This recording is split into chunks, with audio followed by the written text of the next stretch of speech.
Little Rosie. A 4-year-old student of mine keeps recounting forbidden knowledge and telling other children the horrific events that their future inevitably entails. For the privacy of all involved, the names in this account have been changed. I teach children between the ages of 3 and 6.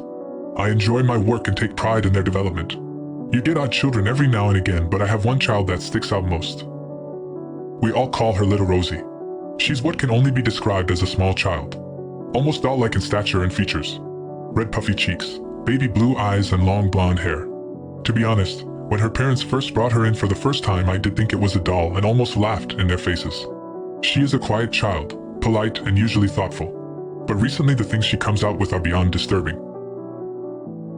It started last week when a young boy named Ross came crying to me during the morning break period. I managed to make out the words, "My mummy is going to get rid of my daddy," through his blubbering and wailing.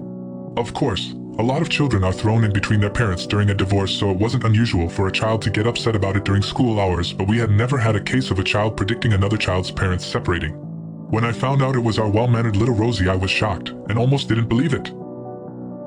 I called in Rosie during the lunch break and sat her down at one of the wooden benches that the kids sit on to eat lunch. "Have I done something wrong, Ms. Richards?" Her little dungarees and Aryan looks made her look so innocent. Despite her ability to melt the hearts of anyone she talked to, I powered through and confronted her about Ross. She straight out denied saying it. I asked patiently one more time and she denied it again. Ross had no proof it was Rosie, so I let her go. Within a week, 5 more children came to me, all crying about things Rosie had said. Each time they had gone progressively worse. The first was listing details of what sort of things went through a person's thoughts in their final moments. Another memorable one was Rosie telling a child that they would kill someone in a car accident at 27 years old and commit suicide due to the guilt at 32. I confronted Rosie and told her that she had to stop. "No, Mrs. Richards, I don't have to stop. I haven't done anything wrong," she said in response. I cut the shit and called her parents that afternoon. I ordered them to come to my office and discuss Rosie. The dad never showed. Apparently he just could not leave his work, but her mom did. She didn't look anything like Rosie. Her mother was tall, skeletal, brunette, and to be honest looked like she hadn't seen sunlight in months. I spoke and read off the list of comments Rosie had made. When I eventually finished my rant about her disturbed little cherub, she just apologized and said she would talk to Rosie. I wanted to say more, but the mother just slipped out her chair and glided out of the door. I swear she made no sound as she left, not the slightest footstep. 2 days later we received a letter from Ross' mother explaining that his grandmother would be caring for him whilst her and her husband dealt with some family issues at home. Rosie has behaved for the past week. Her behavior has been out of the ordinary though. She sits by herself staring at the clouds and the sun, well, the sky, in general, to be honest. She came up to me at lunch and asked if she could talk to me about something.